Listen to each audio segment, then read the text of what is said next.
This is David Diaz, former WBC lightweight champion of the world, and you're listening to The Grueling Truth. Welcome to another episode of The Grueling Truth. We got a special boxing show tonight. I'm your host, Mike Goodpaster. I want to welcome in Jeremiah Preisser.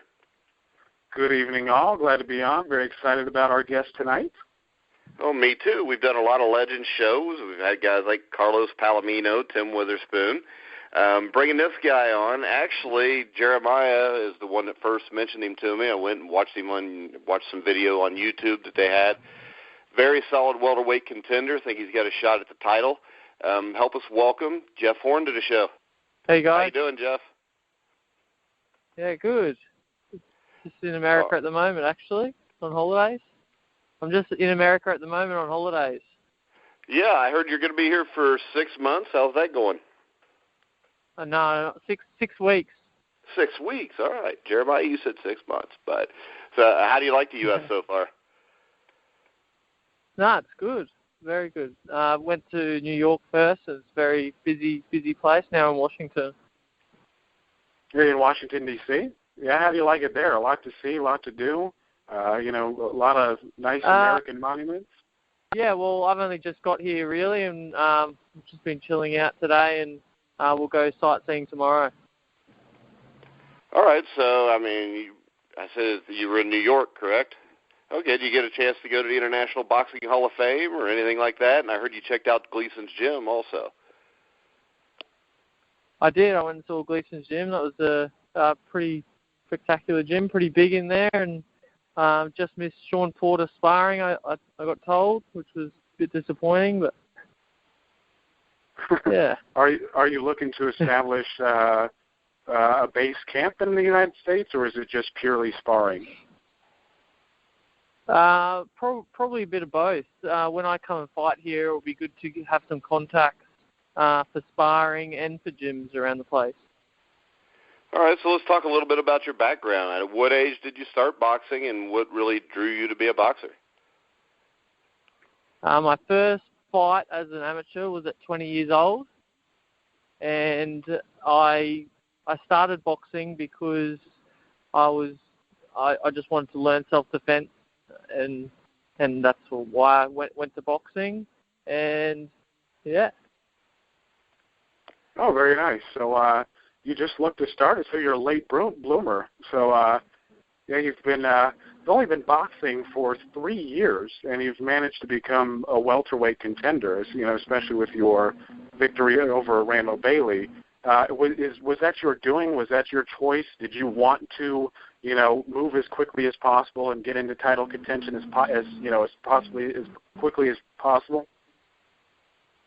Well, I competed in the amateurs for 4 years. That was 20 to 24, and I went to the London Olympics, and I felt like I'd versed real high-quality opposition overseas, and I've got my skills up really high, so I feel like I'm ready. I'm in the position I should be in, number 4 and 5 in IBF and WBO, and I feel like I'm ready to take on some of the bigger names in the sport.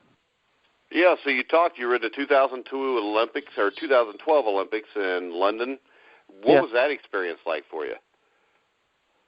Oh, that was amazing. I got to just everything about the Olympics, the village where all the athletes were, the food court was amazing, especially for a boxer making weight. And just meeting all different athletes from different countries. Yeah, so and competing in front of everyone in the world. Yeah, I bet that was an amazing experience. You fought Dennis Baranchyk in that was your last fight. Did you feel that Baranchyk won? Did you feel like he got? You think the proper decision was rendered? I think he did beat me. He was probably more aggressive. I tried to box him a little bit, and that didn't really work out with someone like Baranchyk. I should have probably took it to him a little bit more and beat him at his own game, which I knew I could do, but I just didn't. Yeah, Go ahead, Jeremiah. I was just going to say that Barancyk's a pro now. He's at 140 pounds. Have you seen any of his fights? I haven't seen any of his pro fights, no, as a pro. Probably a bit difficult to get my hands on it, unless it's on YouTube. Yeah, there are a number of them on YouTube. He's got an awkward style. He switches a lot. You know, he throws a ton of punches, moves his head quite well. Good fighter. Yeah, that's what made me, I suppose, to fight. But I thought I could beat that style, but I just didn't go my way on the first round. Once you were behind in points at the Olympics. Yeah, well, I mean, Sorry? I'm not a big fan of the amateur boxing and the way they do it nowadays, but, I mean, and you're the first guy on here that we've had that was an Olympian that didn't feel like he got screwed out of a decision. At least you admitted that you lost, which I actually find impressive. Your pro debut, you want to tell us a little bit about that, and what's the big difference between being an amateur boxer and a professional boxer? Okay, well, as an amateur, as a pro, in my pro debut, I versed a real guy named Jody Allen from New Zealand. He's a bit of a journeyman, but he was really tough, and for a first, definitely set the scene for pros for me because I hit him with so many hard punches, and he just would not go down. He was a tough guy. The referee had to jump in eventually. Yeah, taking a beating. And that was the introduction to my pro debut. Yeah. Well, you also faced Nafel Benraba in your 7th fight, and I believe he fought for the IBF title twice, once against Juan Irango, and I can't remember the second fight. But in your 7th fight, that's a pretty big step up. I mean, was he a bit classier than you expected? What was that experience like? Yeah, that was massive. We got called up and offered the fight, and we decided to go for it, and they rang back and said, not just taking the fight, but you guys want to fight for winner takes all in our hometown. And we're like, oh, yeah, sure, why not? So we went over there, flew over to Perth, and fought him for a winner takes all bout for cash prize, and I ended up taking it out. But he was a real tough fighter, and that was definitely woke me up to another level. Yeah, you talk about another level. Your last fight, you beat Randall Bailey, who, I mean, was a very good contender a few years back. You earned a 7-round stoppage. You refused to come out of the corner. You did a lot of great body work there. You were dropped by a right hand in the 3rd, I think. Bailey was down in the 2nd. You want to talk a little bit about that fight? Yeah, that was another step up for me, fighting a former world champion, Randall Bailey.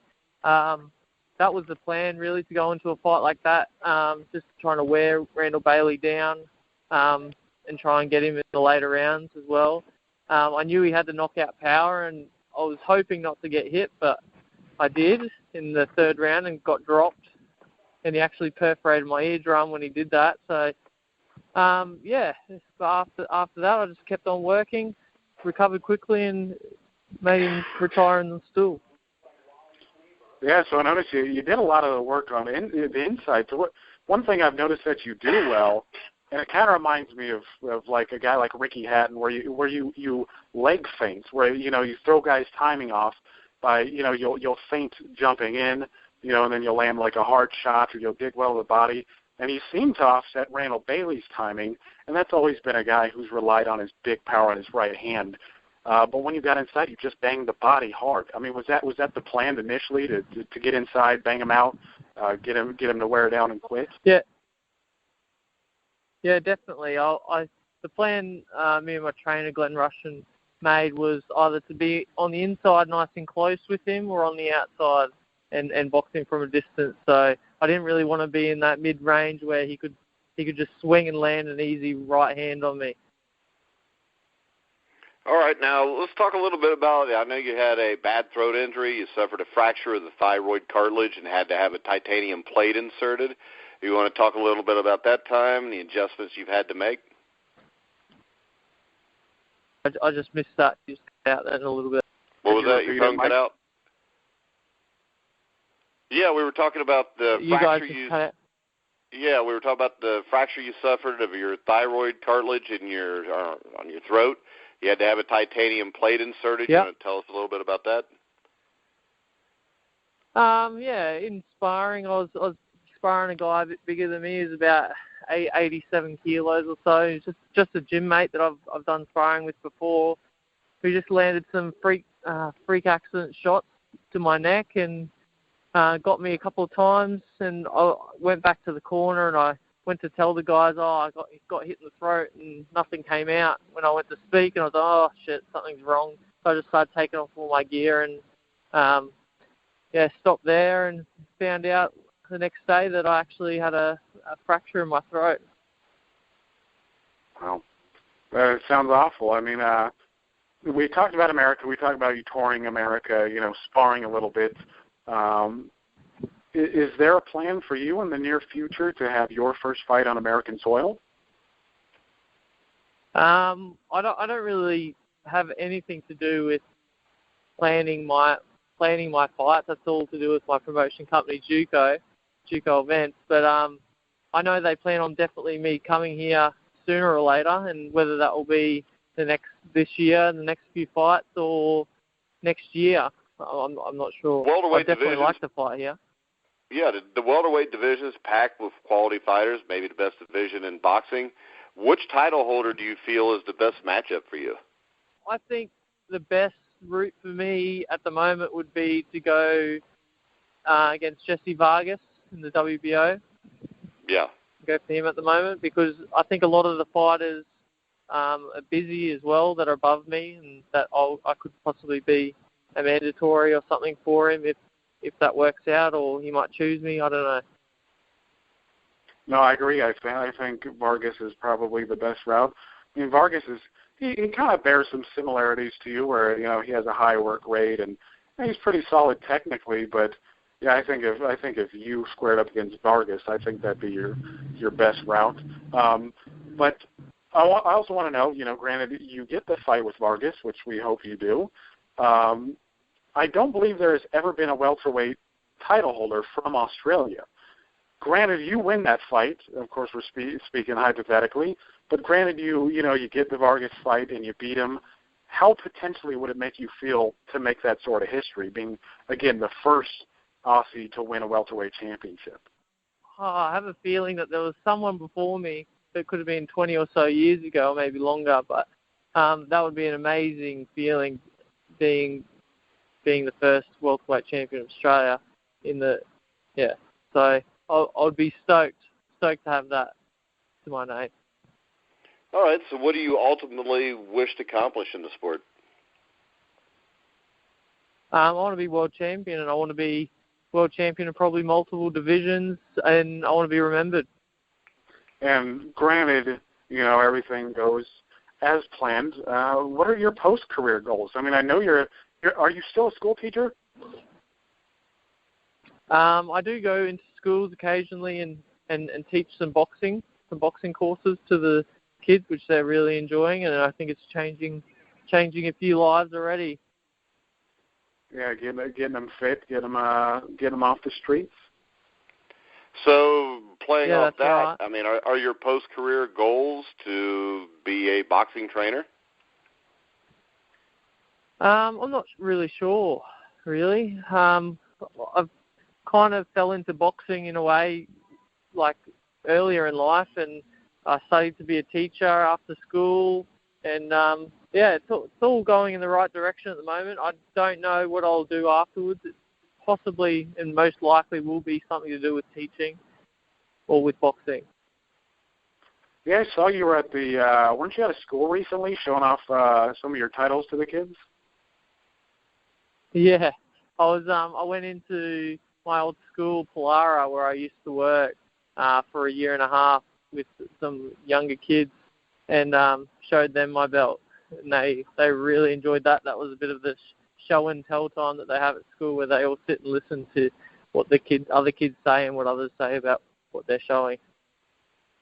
All right, now I know you have a wife, Jo. Is she all right with you being a boxer? Yeah, I think she's getting used to it. She doesn't mind it as long as I'm not getting hurt, which sometimes I am, but I've had a fair few injuries now, and I've always recovered quite well from them, and hopefully I stay away from them. She should be right with me keeping on going. Does she sit ringside for your fights? Yes, she does, and she's definitely one of the loudest cheerers as well.